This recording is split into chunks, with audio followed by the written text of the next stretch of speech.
এই বিশ্বের সম্পূর্ণ শিব ভক্ত ভাই বোনদেরকে আমার নমস্কার।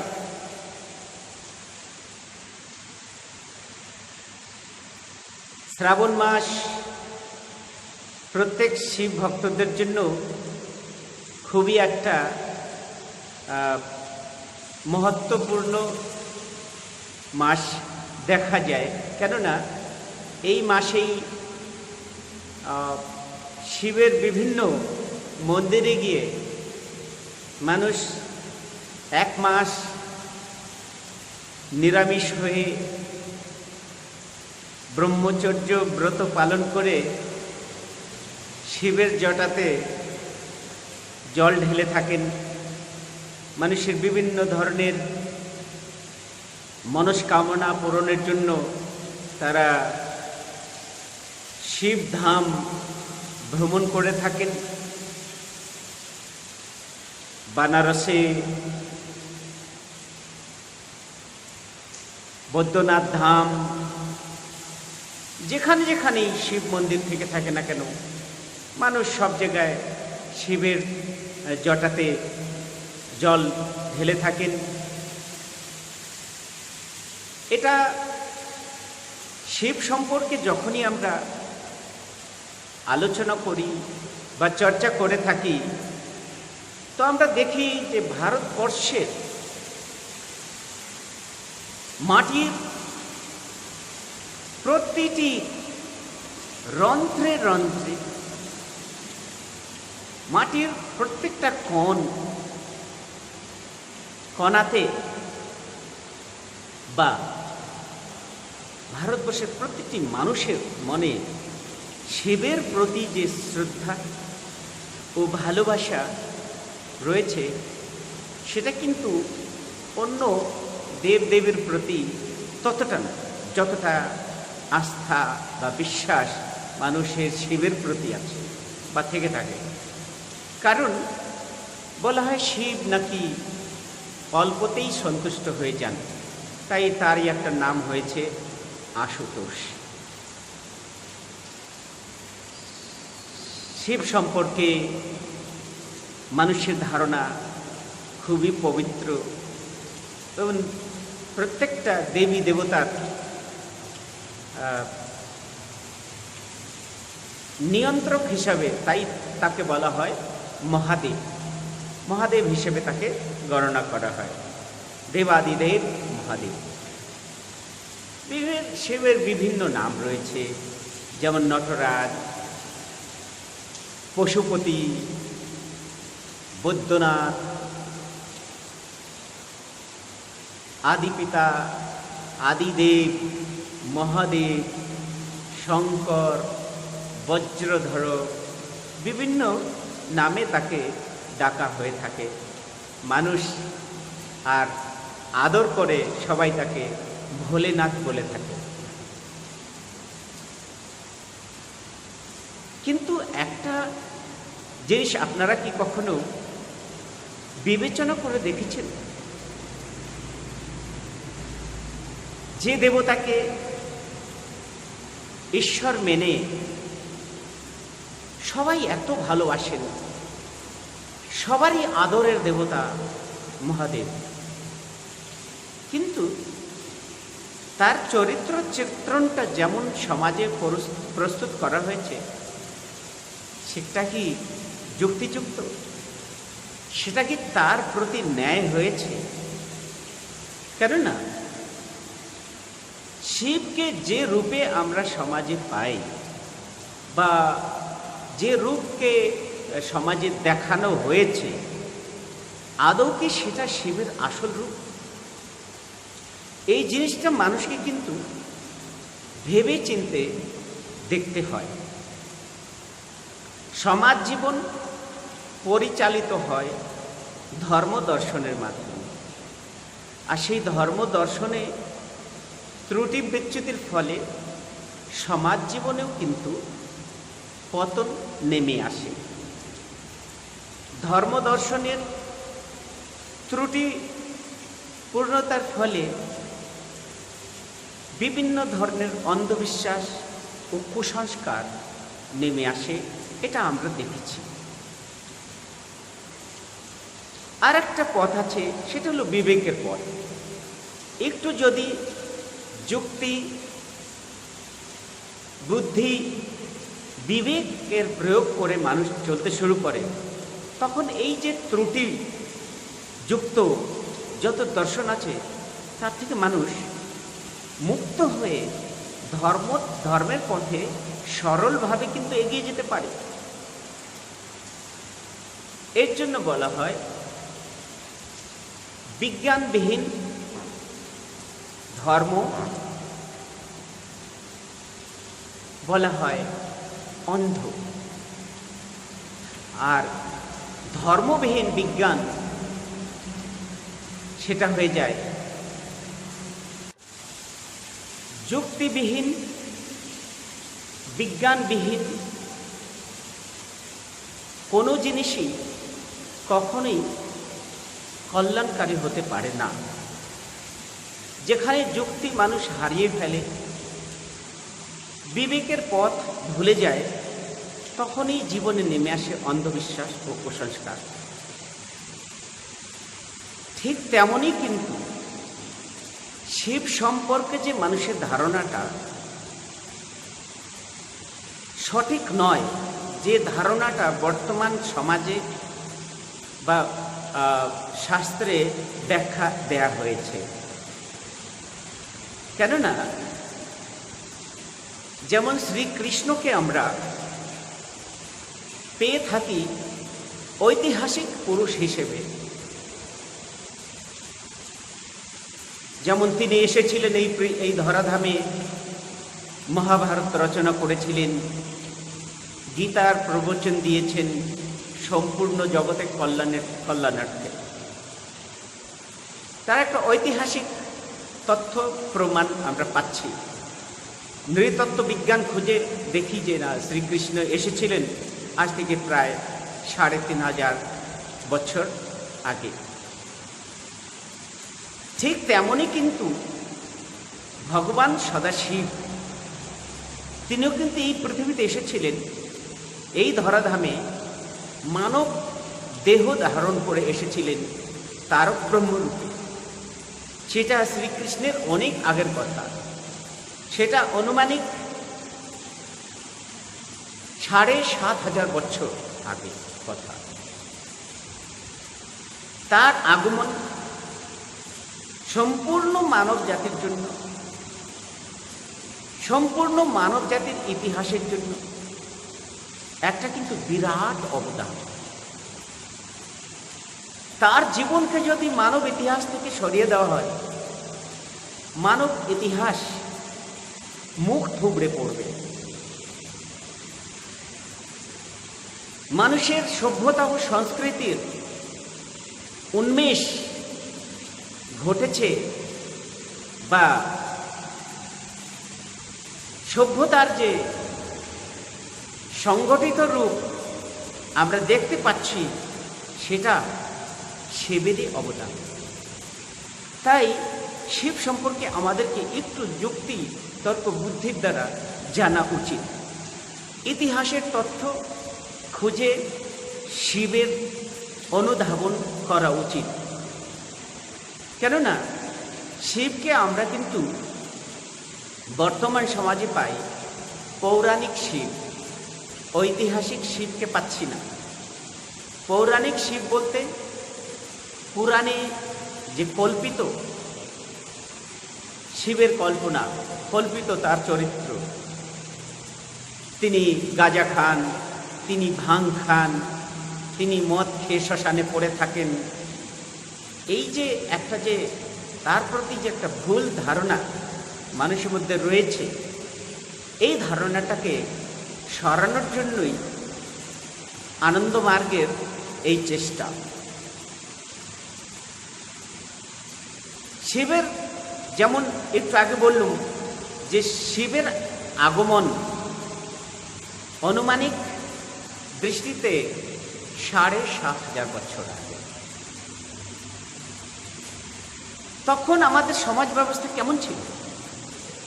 এই পৃথিবীর বা ভারতবর্ষের সমান ব্যবস্থা কেমন ছিল, এগুলো একটু চর্চা করে দেখতে হয়।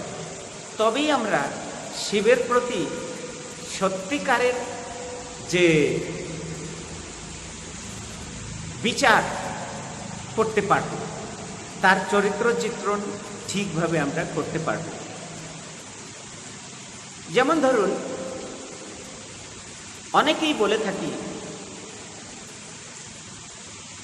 অনেকে বলে থাকে আর্যরা ভারতের আসল নাগরিক, কিন্তু ইতিহাস বলছে আর্য যাকে বলা হয়, আরিয়ান যাকে বলা হয়, তারা কিন্তু ভারতবর্ষের আসল অধিবাসী নয়। এনারা এসেছেন মধ্য পূর্ব এশিয়া থেকে, যাকে বলা যেতে পারে বর্তমান রাশিয়া।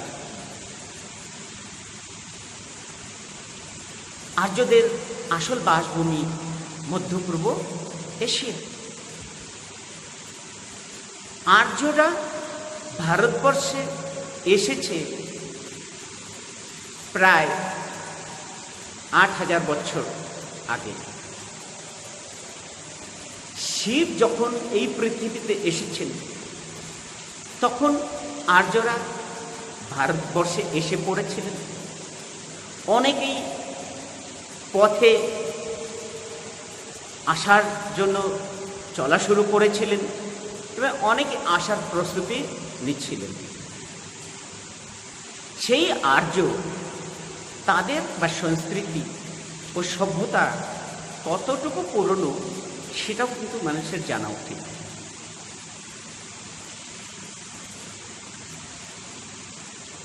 মানুষের আগমন, মানুষের আবির্ভাব বা মানুষের বিবর্তন ঘটে প্রায় আনুমানিক 10 লক্ষ বছর আগে, 10 লক্ষ বছর পূর্বে।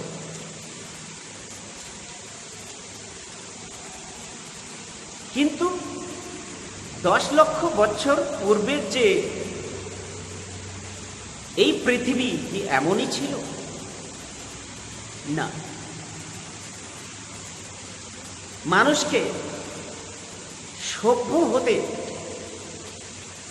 আনুমানিক 85,000 বছর লেগেছিল। 9,85,000 বছর। মানুষের যদি সভ্যতা ও সংস্কৃতিকে দেখা যায়, সেটা একটা খুবই অর্বাচীন ও প্রাচীন নয়। মানুষের সভ্যতাকে নির্ণয় করা হয়, ডিটারমাইন করা হয় বৈদিক যুগ থেকে। আর বৈদিক যুগের প্রথম বেদের রচনা যেটা শুরু হয় সেটা হলো ঋগ্বেদ। ঋগ্বেদের প্রথম মণ্ডল যখন তৈরি হয়, সেটা আনুমানিক 15,000 বছর আগে। আর এই বেদের রচনা শুরু হয়েছিল কোথায়? সেই মধ্যপূর্ব এশিয়া থেকে। ঋগ্বেদটা পুরোপুরি রচনা হয়েছিল মধ্যপূর্ব এশিয়া, যেটাকে রাশিয়া বলা হয়, আর্যভূমি, আর্যদের আসল ভূমি।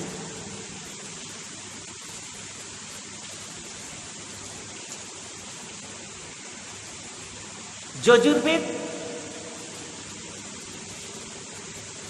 কিছুটা ভারতের বাইরে, কিছুটা ভারতের এসে তৈরি হয়েছিল। তো এখন ঋগ্বেদের ভাষা যদি কার্বন ডেটিং করা যায়, তো দেখা যায় যে ভাষাটা খুবই একটা পুরনো নয়। কেননা ঋগ্বেদ যখন রচনা হয়েছিল, মানুষের মনে সেটা লিখিত রূপে আসেনি। কেননা কোনো জিনিস লেখা তখনই সম্ভব যখন তার হাতে লিপি থাকে। লিপি ছাড়া কখনো লেখা যায় না। তাই লিপির জন্ম খুব একটা পুরনো নয়। লিপি, প্রথম লিপির আবিষ্কার হয় আনুমানিক 5 থেকে 7,000 বছর পূর্বে। যা কিছু এই পৃথিবীতে লিখিত রূপে দেখছি বা পাচ্ছি সেটা 5 থেকে 7,000 বছর পুরনো। ঋগ্বেদ যেহেতু 15,000 বছর আগে জন্ম হয়েছিল, তার ঋগ্বেদে তো লেখা হয়নি। তাই ঋগ্বেদকে কি করে মানুষের কাছে এলো? তারা মানুষ শুনে শুনে, গুরুর কাছ থেকে শুনে শুনে, শিক্ষকের কাছ থেকে শুনে শুনে, তাই বেদের একটা নাম হলো শ্রুতি। যা কিছু শুনে শুনে মানুষ নকল করেছে, অনুকরণ করেছে, গ্রহণ করেছে, সেটা হলো শ্রুতিশাস্ত্র, যেটাকে বলা হয় বেদ। তো যে বেদের রচনা হয়েছিল 15,000 বছর আগে, সেই বেদ মানুষের মুখের কথা, মুখে একের মুখ থেকে আরেক মুখে এইভাবে যেতে যেতে যেতে যেতে কতই না ফিল্টারেশন হয়েছে, কত ম্যানিপুলেশন হয়েছে, হয়ে সেই বেদ নিয়ে আর্যরা এসেছেন কোথায়? ভারতবর্ষে। এই যে ভারতবর্ষ শব্দটা খুবই ইন্টারেস্টিং। ভারতবর্ষ, অনেকেই বলে যে ভারতবর্ষ নাকি রাজা ভরতের নামে। আসল এটা অতটা সত্য নয়। ভারত শব্দটা ভরত শব্দ থেকে এসেছে, কিন্তু এই ভরত শব্দটা এসেছে ভ, র ও ত থেকে। ভ মানে ভরণ পোষণ, ত মানে বিকাশ বা বিস্তার। এমন ভূমি, এমন ভূখণ্ড যেখানে মানুষ তার জীবন যাপন করার জন্য যে আধারভূত, মূলভূত, যে অতি আবশ্যক যে বস্তুগুলো, প্রাচুর্য, তাকে বলে ভর। ভর মানে ভরণ পোষণ, আর ত মানে বিস্তার। যেখানে ভরণ পোষণ করার, বিস্তারের সাফিসিয়েন্ট সুযোগ থাকে, সেটা হলো ভরত। আর বর্ষ মানে হলো সংস্কৃতে বলা হয় বিস্তৃত ভূখণ্ড। যে বিস্তৃত ভূখণ্ড যেখানে মানুষের ভরণ পোষণের জন্য পর্যাপ্ত মাত্রায়, সাফিসিয়েন্ট মাত্রায় এফ্লুয়েন্সি থাকে, সেই ভূমির নাম হলো ভারতবর্ষ। এই ভারতবর্ষে আর্যরা এসেছেন তার জীবন যাপন করার সুযোগ সন্ধানের জন্য। সুযোগ সন্ধানের তাগিদে তারা এসেছিলেন। তাই এখানে আসার পরে তারা আর ফিরে যাননি, কারণ এত সুন্দর বিস্তৃত ভূমি, ধন ধান্য, ফল মূল সব কিছুই, নদী, এত সুন্দর, একই দেশে 6টা ঋতু একসঙ্গে দেখা যায়, এত সুন্দর জায়গা এই পৃথিবীতে কোথাও তারা পায়নি। তাই মানুষ এখানে চলে আসে। এখন কল্পনা করুন, সুদূর সেই মধ্য এশিয়া থেকে তারা ধীরে ধীরে ধীরে ধীরে ধীরে আসতে শুরু করছে। আস্তে আস্তে কখন? সেই প্রায় অনুমানে 8,000 বছর আগে। আর শিবের আগমন কখন হয়? আজ থেকে 7,500 বছর আগে।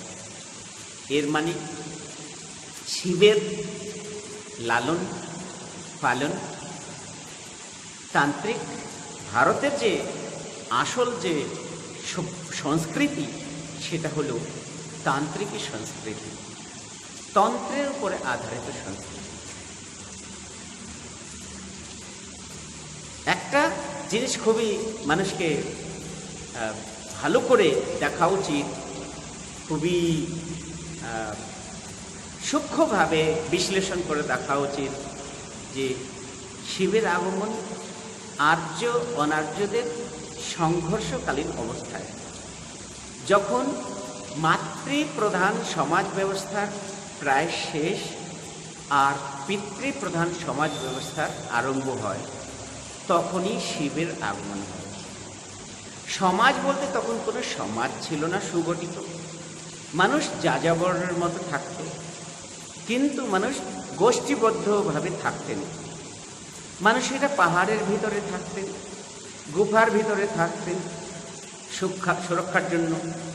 তাই এক একটা পাহাড়ের নাম এক একটা গোত্র হিসেবে, পাহাড়ের আর একটা নাম হলো গোত্র, মানে একটা পাহাড়ে যে লোকেরা থাকে আর সেই পাহাড়ের নাম, সেই যে গোষ্ঠী, সেই গোষ্ঠীর যে সর্দার বা মুখিয়ার নামে রাখা হতো। যেমন বলা হয় কশ্যপ গোত্র, তো কশ্যপ গোত্র মানে কশ্যপ মুনির যে গোত্র, যে পাহাড়ে তিনি থাকতেন আর তার সন্তান সন্ততি, তাকে বলা হয় কশ্যপ গোত্র। এবং বিভিন্ন ধরনের গোত্র রয়েছে। দেখা যায় অনেক সময় যে নারী প্রধান সমাজেও মায়ের নামে, মায়ের সঙ্গে শিশু থাকতেন, কেননা বিবাহের তো কোনো সিস্টেম ছিল না, মানুষ গোষ্ঠীবদ্ধভাবে থাকতো। কিন্তু বিবাহ যাকে বলা হয় সেটা হলো বিশেষ রূপে দায়িত্ব গ্রহণ করা। বিবাহ মানে বিশেষ রূপে বহন করা, কি দায়িত্ব গ্রহণ করা। মানে এখানে শুধু মা সন্তান জন্ম দিয়েছে তাই মায়েরই দায়িত্ব হবে তা নয়, যে পিতা, সেই পিতারও একটা দায়িত্ব থাকে। এই দায়িত্বের অভাবে সমাজের অগ্রগতি হতে ঠিকমতো পারেনি। তাই শিবের সময়কালীন পর্যন্ত, শিবের আগে পর্যন্ত পরিবারের কোনো আমরা স্বরূপ পাচ্ছি না। পরিবার বলতে কিছুই আমরা দেখিনি, বিবাহ বলতে কোনো সিস্টেমেটিক কোনো জিনিস ছিল না। তাই শিবের আগমন কালটা হলো মানুষের ইতিহাসের খুবই একটা যুগ সন্ধিক্ষণ। যুগ সন্ধিক্ষণ বলতে আর্যদের দৈহিক সংরচনা, তাদের মনের সংরচনা, তাদের ভাষা, তাদের আচার অনুষ্ঠান, তাদের ধার্মিক ভাবনা একেবারে ভারতবর্ষের যে আদিবাসী তাদের থেকে একেবারে আলাদা। ভারতবর্ষের যাদেরকে আমরা আসল আদিবাসী বলি সেটা হলো অস্ট্রিক, মঙ্গল ও নিগ্রো, তিন প্রজাতি, অস্ট্রিক, মঙ্গল ও নিগ্রো। অস্ট্রিকদের বলা যেতে পারে যে আসল, সেটাও এখন পর্যন্ত অস্ট্রিকদের সেই মূল প্রজাতি আছে। বস্তর বা মধ্যপ্রদেশ বা ঝাড়খণ্ডের যে গোঁদ জাতি, গোঁদ যেটাকে বলা হয়, এখন পর্যন্ত কিন্তু তারা আছেন। গোঁদ জাতি তারা হলো লম্বা, কালো করে, সাহসী, এই গোঁদ প্রজাতি, এরা হলো অস্ট্রিক। মঙ্গল আপনারা ভালো করেই জানেন, যাদের শরীরের সংরচনা, নাকটা একটু চ্যাপটা হয়, শরীরের রঙটা একটু গমের মতো হলুদ হয়, তার সরল সোজা পাহাড়ের বাসিন্দা, একে বলা হয় মঙ্গোলিয়ান। আর নিগ্রয় যেটাকে বলা হয় দ্রাবিড় প্রজাতি, নিগ্রয়। এই তিন প্রজাতি ভারতবর্ষের মূল বাসিন্দা। আর আর্যরা এসেছেন বাইরে থেকে। তাই আর্যদের জন্য এই যে ভারতের মূল নিবাসী তারা হলো অনার্য। আর যেহেতু এদের শারীরিক বা দৈহিক সংরচনা আর্যদের সঙ্গে কোনোভাবেই কোনো মতেই মেল খায়নি, তাই এদের সঙ্গে একটা সংগ্রাম হয়েছে, ভয়ঙ্কর যুদ্ধ হয়েছে, সংগ্রাম হয়েছে। সেই যুদ্ধটাকেই পুরাণে বলা হয়েছে দেবাসুর সংগ্রাম। আর্যরা নিজেদেরকে দেবতা বলে অভিহিত করত, আর যারা দেবতা নয় মানে আর্য নয় তারাই হলো অনার্য, তারাই হয়ে গেল অসুর। আসলে সুর অসুর বলতে এই পৃথিবীর ইতিহাসে এমন কোনো দৈত্য বা ছিল না। এগুলো শুধু পৌরাণিক গল্প মাত্র, পুরাণের কথা মাত্র। কিন্তু যেটা এখন আমরা বলছি ইতিহাস, সে ইতিহাসটা হলো আর্যরাই তাদেরকে নিজেদেরকে দেবতা ও সর্বশ্রেষ্ঠ মনে করত, ও অনার্য এই অষ্টিক মঙ্গল ও নেগ্রয়। শিবের আগমন হয়, শিব আসেন, দেখেন একটা বীভৎস ভয়ঙ্কর একটা পরিবেশ ও পরিস্থিতি, যেটা মানুষের একেবারেই কল্যাণের জন্য নয়, কষ্টকর, দুঃখজনক, ব্যথায় চারিদিকে আর্তনাদ ও হাহাকার। মানুষ বুঝতে পারছিল কি করবে, এমন সংগ্রাম চলছিল আর্য অনার্যদের মধ্যে। সাংস্কৃতিক লড়াই, দৈহিক লড়াই, অস্তিত্বের লড়াই চলেছে। কিন্তু আমরা সবাই জানি, যদা যদা হি ধর্মস্য গ্লানির্ভবতি ভারত অবধানম অধর্মস্য তদাত্মনম সৃজামি। মানে যখনই ধর্মের গ্লানি হয়, মানব জাতির হৃদয়ে আর্তনাদ, ব্যথায় চিৎকার করে, তখনই পরমপিতা পরমেশ্বর, পরম ব্রহ্ম, তিনি তারক ব্রহ্মরূপে মানব আধারে এই পৃথিবীতে আসেন, এই ধরাধারে এসে থাকেন। তাই বলা যেতে পারে যে ভগবান সদাশিব তিনি হলেন এই পৃথিবীর প্রথম, এই পৃথিবী গ্রহের প্রথম তারক ব্রহ্ম। তিনি এসে যেটা করেছেন সেটা খুবই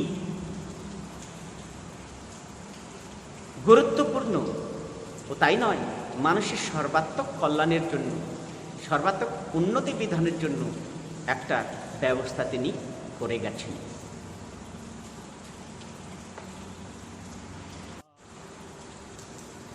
শিবের মহিমা, শিবের অবদান, মানুষের ইতিহাস কখনোই ভুলতে পারবে না, ভোলার মতো নয়। কেননা তিনি যে যুগ সন্ধিক্ষণের সময় এসেছিলেন, আর্য অনার্যদের মাঝে মধ্যে যে লড়াই চলছিল, সেই লড়াই একটা অন্ত হওয়া উচিত ছিল। তাই তিনি এলেন এই ধরাধামে মানব দেহ নিয়ে। তাই তিনি সর্বপ্রথম কি করলেন?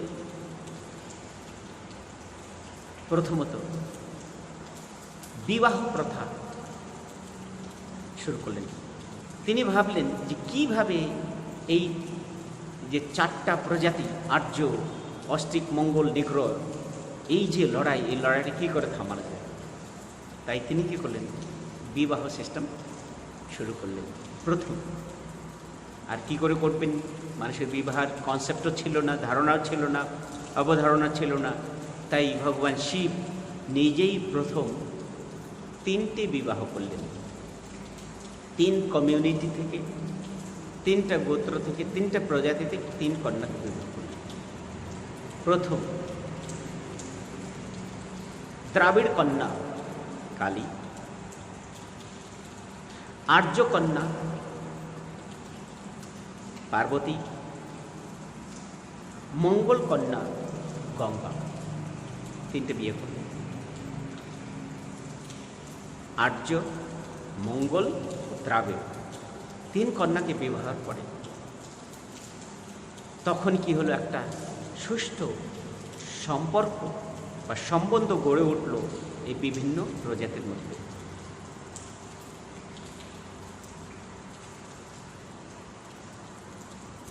তার সন্তান হয়েছে।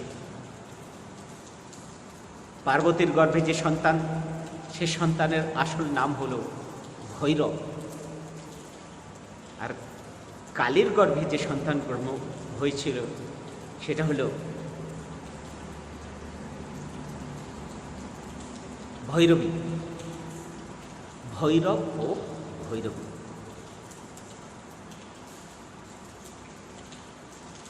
আর গঙ্গার গর্ভে যে পুত্র সন্তান জন্ম নিয়েছিল তার নাম হলো কার্তিক।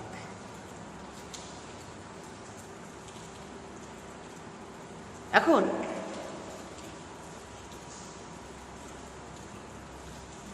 বিবাহ শুরু হলো। একটু আগে বললাম যে বিবাহ অর্থই হলো বিশেষ রূপে বহন করা, দায়িত্ব বহন করা, সন্তানের দায়িত্ব, স্ত্রীর দায়িত্ব, স্বামীর দায়িত্ব, স্বামীর প্রতি স্ত্রীর দায়িত্ব, স্ত্রীর প্রতি স্বামীর দায়িত্ব, স্বামী স্ত্রীর সন্তানের প্রতি দায়িত্ব, সমাজের প্রতি দায়িত্ব। এই দায়িত্ব গ্রহণ করাকেই বলা হয় বিবাহ। এই বিবাহ সিস্টেমটাই হলো একটা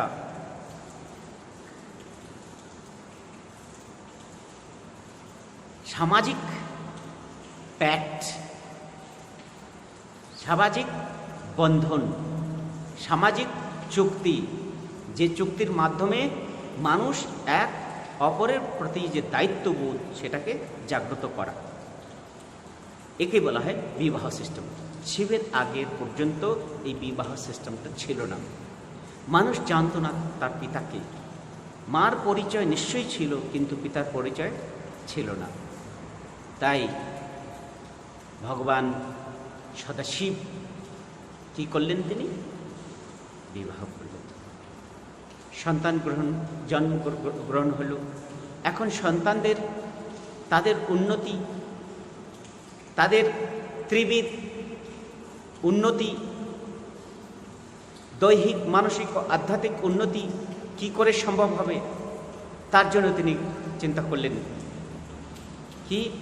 প্রথমত নিজেরই সন্তানদেরকে তিনি ধর্ম সাধনা শেখান। যে ধর্ম সাধনার মাধ্যমে মানুষের মানসিক ও আধ্যাত্মিক উন্নতি ঘটবে, সেই ধর্ম সাধনাটাই হলো তন্ত্র সাধনা। ভগবান সদাশিবের বিভিন্ন মূর্তিকে দেখা যায়, ছবি দেখা যায়, ধ্যান বসে আছেন। এই যে ধ্যান ছিল তন্ত্রের প্রতীক। শিবের আসার আগে পর্যন্ত তন্ত্র এই পৃথিবীতে ছিল, কিন্তু বিক্ষিপ্তভাবে ছিল, কোনো সংগঠিত বা কোনো ইন্টিগ্রেটেড ফর্ম ছিল না। কিন্তু ভগবান সদাশিব তিনি কি করলেন? সেই ছিটফুটে পড়ে থাকা তন্ত্রকে সংগঠিত করে সুষ্ঠু একটা রূপ দিয়ে মানুষের জীবন উপযোগী করে তাকে তান্ত্রিক সিস্টেম দিলেন। প্রথম তার সন্তানদেরকে শিখিয়েছেন। বিবাহ করে তিনি হলেন আদি পিতা। সেই ধর্ম সাধনা দিয়ে, তন্ত্রের দীক্ষা দিয়ে তিনি হলেন আদি গুরু, তিনি হলেন আদি পিতা, তিনি হলেন আদি গুরু। দীক্ষা শব্দটার বিভিন্ন ধরনের অর্থ রয়েছে। দীক্ষাটা কি? দীক্ষা শব্দটা কিন্তু দুটো শব্দ, দীক্ষা। দি শব্দটা এসেছে দীপ জ্ঞানম যতো দদ্যাৎ, মানে যার দ্বারা দীপ প্রজ্বলিত হয়, মনে জ্ঞানের দীপ প্রজ্বলিত হয়। আর ক্ষীয়টা কি? क्षयम ततः दीप ज्ञानम যতো দদ্যাৎ পাপং क्षयम ततः, মানে যার মাধ্যমে মানুষের পুঞ্জীভূত সংস্কার সেগুলো ক্ষয় হয়, তাকেই বলা হয়, সেই ক্ষয় থেকে ক্ষয় শব্দ। মনে প্রদীপ জ্বালিয়ে, আধ্যাত্মিক প্রদীপ জ্বালিয়ে মনে পুঁজিভূত যে সংস্কার, কর্মফল, সেগুলোকে জ্বালিয়ে দেওয়ার জন্য, শেষ করে দেওয়ার জন্য, ক্ষয় করার জন্য যে পদ্ধতি, সেই পদ্ধতিটাই হলো দীক্ষা। দীক্ষা থেকে স্ত্রিয়াং দীক্ষা। এই দীক্ষা প্রথম তিনি তার সন্তানদেরকে দিলেন। তাই তিনি কে হলেন? আদি গুরু, আদি পিতা ও আদি গুরু। তিনি দেখলেন মানুষের শরীর রয়েছে, দেহ রয়েছে, দেহতে বিভিন্ন ব্যাধি তো হতেই পারে, কিন্তু সেই ব্যাধিগ্রস্ত দেহে ধর্মের পালন কি করে করবে? সেই দেহ যাতে সুস্থ থাকে, সুন্দর থাকে, তার জন্য তিনি কি করলেন?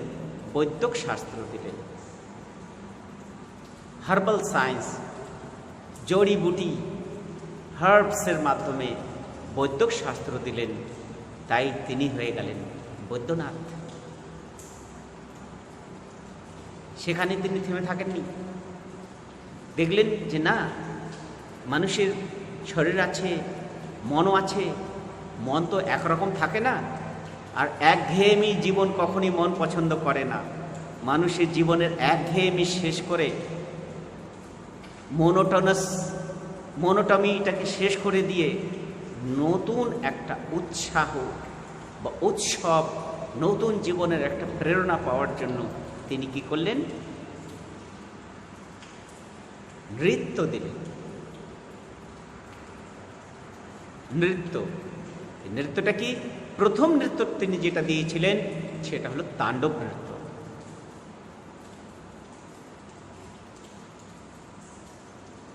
তাণ্ডব সম্পর্কে যেটা সদাশিব বলেছেন সেটা হলো তণ্ডুযুক্ত অল প্রত্যয় করে তাণ্ডব শব্দ হয়েছে। তণ্ডু মানে চাল। ঢেকিতে যখন ধান থেকে চাল বের করা হয় তখন দেখবেন এরকম এরকম ধানটা লাফাতে থাকে। ঠিক তাণ্ডবের স্বভাব হলো মানে লাফানো, হ্যাঁ, লাফাতে থাকা তাণ্ডব। তাণ্ডব হলো মানুষের যে সহস্রার চক্র বা পিনিয়াল গ্ল্যান্ডসকে অ্যাক্টিভেট করার একটা সুন্দর নৃত্য, যে নৃত্যকে অভ্যাস করে যে কোনো পুরুষ সারা জীবনের জন্য আজীবন যৌবন থাকতে পারে। এই তাণ্ডব নৃত্য অভ্যাস করে মানুষের পৌরষ জাগ্রত হবে, রোগ ব্যাধি সব ধরনের স্নায়ুকে মজবুত করবে, শরীরে কোলেস্টেরল জমা হতে দেয় না। তাণ্ডব করলে মানুষের ডাইজেস্টিভ সিস্টেম স্ট্রং হয়ে যায়। সবভাবে বলা যেতে পারে তাণ্ডব হলো পুরুষের জন্য অল রাউন্ড এক্সারসাইজ। তাই তিনি দিলেন তাণ্ডব। মাতা পার্বতী জিজ্ঞেস করলেন, শুধু আপনি পুরুষদের জন্য কেন? মহিলারা তাদের কি অপরাধ করেছে? তাই মাতা পার্বতী দিলেন কি? ললিত নৃত্য মহিলাদের জন্য। তাই একদিকে তাণ্ডব, মাতার দেওয়া ললিত। তাণ্ডবের তা, ললিতের ল, এই দুটো মিলে হলো তাল। তাক দিন একদিন, তাক দিন একদিন তাল। এই তাল শব্দটা তখনই আসে সদাশিবের দেওয়া তাল। মানুষ নৃত্য জানত, কিন্তু তখন সিস্টেমেটিক কিছুই ছিল না। তাই একটা সুন্দর সিস্টেম, সুষ্ঠুবদ্ধ একটা সিস্টেম দিলেন, সেটা কি? তাণ্ডব। ঠিক তেমনই সেখানে তিনি থেমে থাকলেন না। তিনি বললেন নৃত্য, বাদ্য ও গীত এ তিনে মিলেই হয় সঙ্গীত। তাই তিনি এক তারা তৈরি করলেন। প্রথম এক তারের যন্ত্র, বাদ্যযন্ত্র সদাশিব তৈরি করেছিলেন। 7টা পশুর গলার সুরকে সিঙ্ক্রোনাইজ করে, সিনথেসাইজ করে, তাকে সপ্তস্বর যেটাকে বলা হয় সারে গমা পধা নি সা, 7টা পশুর ধ্বনিকে সিঙ্ক্রোনাইজ করে তিনি করলেন। রাগ, সিন্ধু ভৈরবী রাগ তারই প্রদত্ত। এইভাবে মানুষ জীবনের কে একঘেয়েমি তাকে শেষ করে উৎসাহ দেওয়ার জন্য তিনি দিলেন কি? সঙ্গীত, সরগম তারই দেওয়া, নৃত্য তারই দেওয়া, বাদ্যযন্ত্র তারই দেওয়া, সদাশিবের দেওয়া। তাই তিনি হলেন আদিপিতা, আদিগুরু, তিনি হলেন নটরাজ, তিনি হলেন বৈদ্যনাথ। এখানেই তিনি থেমে থাকেননি। শেষ পর্যন্ত দেখা গেল যে মানুষই তো এই পৃথিবীর শুধু জীব নয়, এই পৃথিবীতে লতাগুল্ম, পশু পাখি সব কিছুই তো রয়েছে। প্রত্যেকটার মূল্য রয়েছে, প্রত্যেকটার অস্তিত্ব মূল্য রয়েছে, একটা আস্তিক মূল্য রয়েছে, একটা উপযোগিতা মূল্য রয়েছে, ইউটিলিটি ভ্যালু রয়েছে। তাই শুধু মানুষের জন্য ভাবতে হবে আর জগতের অন্যকে নেগলেক্ট তো করে দেওয়া যায় না। তিনি তো তারক পরমপিতা। তাই তিনি কে করলেন, পশু পাখি সবাইকে তিনি এককভাবে ভালোবাসতেন, সমভাবে ভালোবাসতেন। তাই তার নাম করল পশুপতিনাথ। তিনি পশুপতি, তিনি নটরাজ, তিনি আদিগুরু, আদি পিতা। তিনি যেমন ভক্তদের জন্য, ভালো লোকদের জন্য ভোলেনাথ, ঠিক তেমনই অত্যাচারী, অশুভ শক্তি মানুষদের জন্য তিনি কি বজ্রধর, বজ্র কঠোর। তাই তিনি একটা অস্ত্র তৈরি করেছিলেন, যে অস্ত্র তার হাতে থাকতো, বজ্রধর তারই নাম। কোনো একটা জীবের হাড় দিয়ে তিনি তৈরি করেছেন বজ্র, আর সেই বজ্র তিনিই চালাতে জানতেন, আর কেউ জানতেন না। মানে ভক্তের রক্ষার জন্য, ধর্মের রক্ষার জন্য, শুভ শক্তির রক্ষার জন্য, অধর্মেরকে কন্ট্রোল করার জন্য, নিয়ন্ত্রণের জন্য তিনি বজ্র ব্যবহার করে থাকতেন। জয় শুভ বজ্রধর, শুভ্র কলেবর। তিনি শুভ বজ্রধর। এই যে আমরা শিব শব্দটা বলি, শিব শব্দটা কিন্তু তিনটে অর্থ। শিবের আসল অর্থ হল কল্যাণকারী, যিনি সদা সর্বদা কল্যাণকারী। তাই তিনি সদা শিব। শিবের একটা প্রথম হল কল্যাণকারী। তাই বলে কল্যাণমস্তু বা শিবমস্তু বলা হয় না? এর অর্থই হলো মানে ভালো থেকো, ভালো হোক, শুভ হোক। শিব মানে শুভ, কল্যাণকারী। দ্বিতীয় অর্থটা শিবের হলো চিতিশক্তি, কগনিশন, সুপ্রিম কগনিশন, পরম চেতনা শক্তি।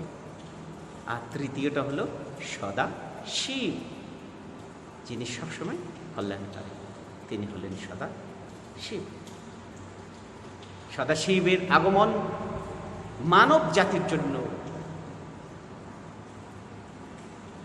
মানব ইতিহাসের জন্য যুগ যুগ পরিবর্তনকারী। তারই আগমনে আজ মানুষ বলে অবহিত গণ্য হয়, সমাজ বলে অবহিত। একসঙ্গে চলার জন্য যে একটা সুষ্ঠু সিস্টেম দরকার, তাই তিনি দিয়ে গেছেন।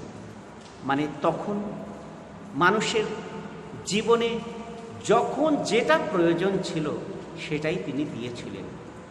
যেহেতু তখন মানুষের বুদ্ধি খুবই একটা উন্নত হয়নি, সাধারণ মানুষের লেখনীর সূত্রপাত হয়নি, তাই কোনো কিছুই লিখিত পাওয়া যায় না।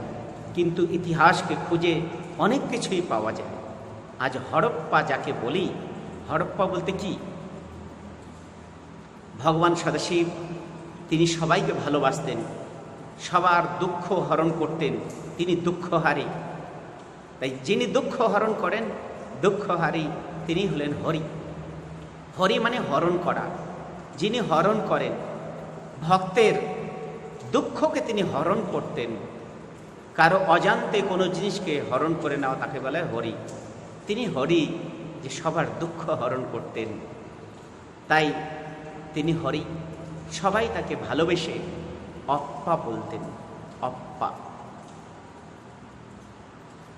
আসল অপ্পা শব্দেরও আগে শিবের সময় যে শব্দের প্রয়োগ হতো সেটা হলো বপ্র।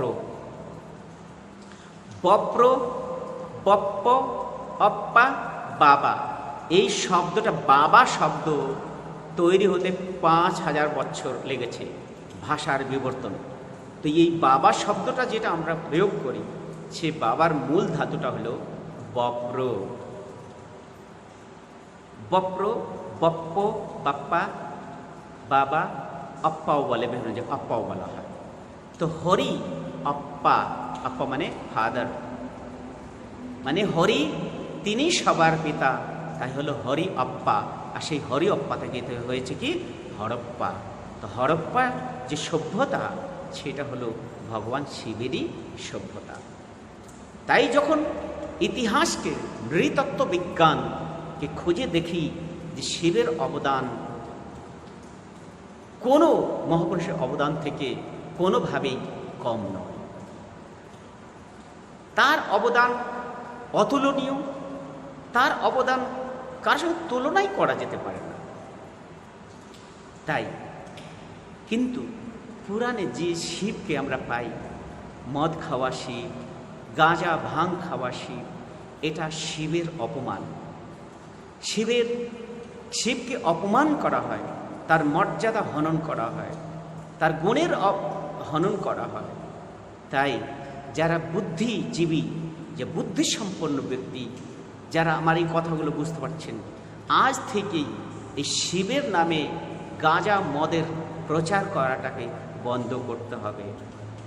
কেননা শিবকে যারা ভালোবাসেন, শিবকে যারা সম্মান করেন, কারণ শিবের সম্মানেই সবার সম্মান, তার সম্মানে আমাদের সম্মান, তার সম্মানে সম্পূর্ণ জগতের সম্মান। কিন্তু তার সম্মান যদি লুণ্ঠিত হয়, তার সম্মান যদি ক্ষতিগ্রস্ত হয়, সবার সম্মান ক্ষতিগ্রস্ত হয়। শিবের নামে এই গাঁজা ভাঙের টেনে ভণ্ডামি করা আর শিবের দোহাই দেয়া, এগুলো খুবই কষ্টকর ও বিপজ্জনক মানব সমাজে। সাধারণ বুদ্ধি দিয়ে একটু চিন্তা করে দেখতেই বোঝা যাবে, যিনি তারক ব্রহ্ম, যিনি পরম ব্রহ্ম, জগৎ স্রষ্টা, জগৎ কল্যাণের জন্য তিনি এসেছেন, তার মানসিক শান্তির জন্য গাঁজা ভাঙের প্রয়োজন। আর যে ধর্মগুরু মানুষকে গাঁজা ভাঙ দেবে, সেটা কি ধর্মগুরু হতে পারে? এটা কুৎসিত মানসিকতার, বিকৃত অভিব্যক্তি ছাড়া আর কিছুই নয়। তাই শিবের অপমান ছেড়ে দিতে হবে, আর শিবের সম্মান করতে গিয়ে এই গাঁজা ভাঙের এই নগ্ন নৃত্য, সেটাকে বন্ধ আমাদেরকে করতে হবে। আপনারা ভগবান সদাশিব সম্পর্কে যদি আরও ডিটেল জানতে চান, তবে ভগবান শ্রী শ্রী আনন্দমূর্তিজি লিখিত নমঃ শিবায় শান্তায় বইটি নিশ্চয়ই পড়বেন। এটা পড়লে নিশ্চয়ই বুঝতে পারবেন যে শিবের অবদান ছাড়া মানব সভ্যতা 1 ইঞ্চিও এগিয়ে যেতে পারত না। শিব হল সভ্যতার সূত্রপাত, শিব হলেন সংস্কৃতির জন্মদাতা, শিব হলেন সব কিছু। তাই আমি ভাবছি এই শ্রাবণ মাসে শিবের বিভিন্ন উপদেশ এবং বিভিন্ন শিক্ষাগুলো আপনাদের সম্মুখে এপিসোড ওয়াইজ পর্ব অনুযায়ী আমি আনার চেষ্টা করব। ধন্যবাদ, নমস্কার।